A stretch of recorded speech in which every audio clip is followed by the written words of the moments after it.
Sorry for my hiatus. I've gotten a new job which has taken up a lot of time, and I've been dealing with applying to grad school, but I will try to get back to making videos. So anyway, KnowNoMore responded to the version of the introspective argument I gave in my response to Martimer 81. So let's have a look. Makes the distinction between mind and matter that you're trying to establish. You literally declared by fiat that mind is not material in your first premise. Well, let's look exactly at what we mean by matter. Assuming we are on the same page, what we refer to when we speak of matter is anything beyond subjective perception.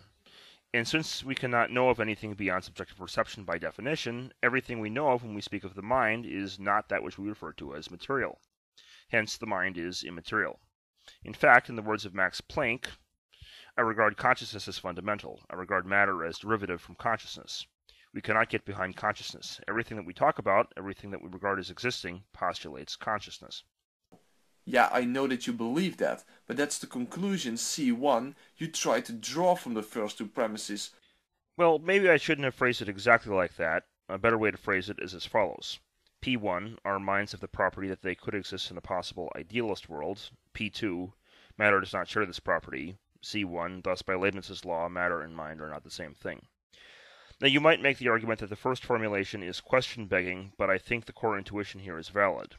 And it's entailed in Cartesian skepticism, in that Cartesian skepticism is based on the conceivability of idealism. You know that you can doubt the exterior world as a dream or such, but never your own mind. Skepticism is simply the acknowledgement that you cannot deny the existence of your own mind, whatever the ontological nature of your mind happens to be, but that you do not have the same epistemic certainty about whatever may or may not exist external to your mind. Well, like I said, perhaps I worded this version of the argument wrong. We can't doubt our mind, but our minds are also such that we can conceive of them while doubting everything else third person that could be said to make it up. If you doubt this, just recognize the internal logical consistency of a possible idealist world for a moment. About epistemology and not about ontology.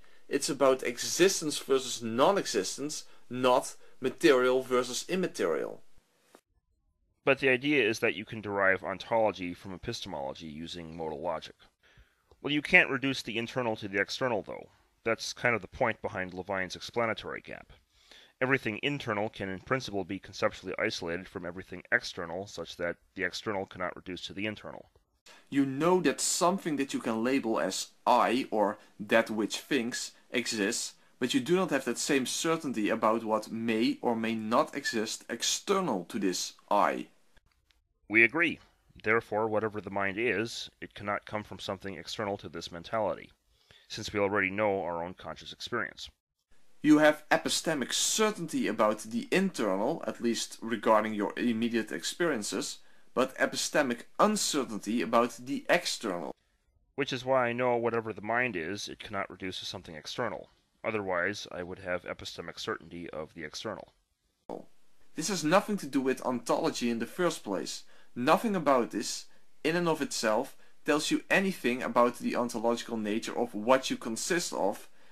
Well, let's look at a specific category of internal existence, knowledge itself. If knowledge is produced from non-knowledge, then we do not actually know what our own knowledge is, but that is a contradiction in terms. Reality.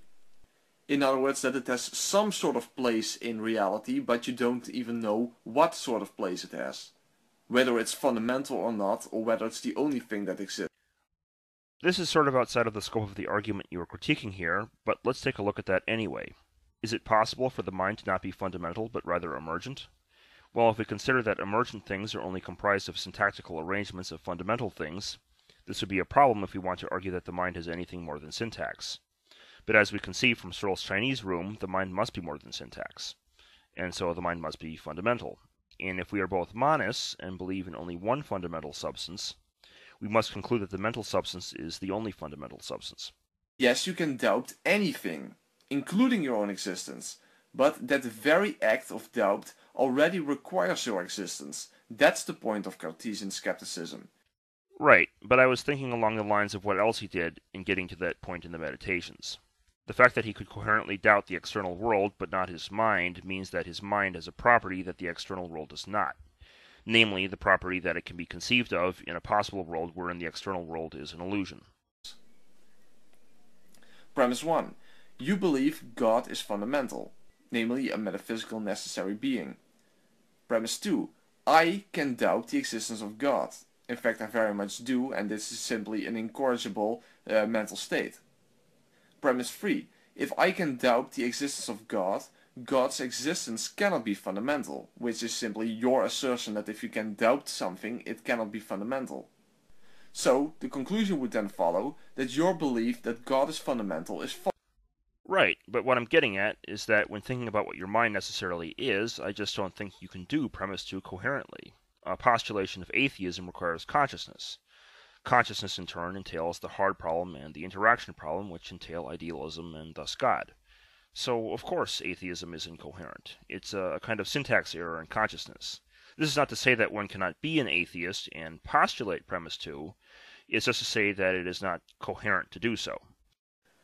You also confuse epistemic possibility with metaphysical possibility. You don't use those words, but you try to argue that since we can be certain of our minds, but not what may exist external to it, that which may exist external to it may in fact not exist at all. I'm just saying that it's logically coherent to conceive of the external world as not existing even if the mind does, and that the mind has the metaphysical property that it allows for this. I'm not making metaphysical claims about the outside world in the first half of the argument. Now you better have a pretty good excuse for making such a mistake, since I already pointed this out to you in my first video against idealism, and I know that you have seen that one. I must confess I have not seen it in its entirety. I apologize for this. I've been meaning to get back to it for a while though.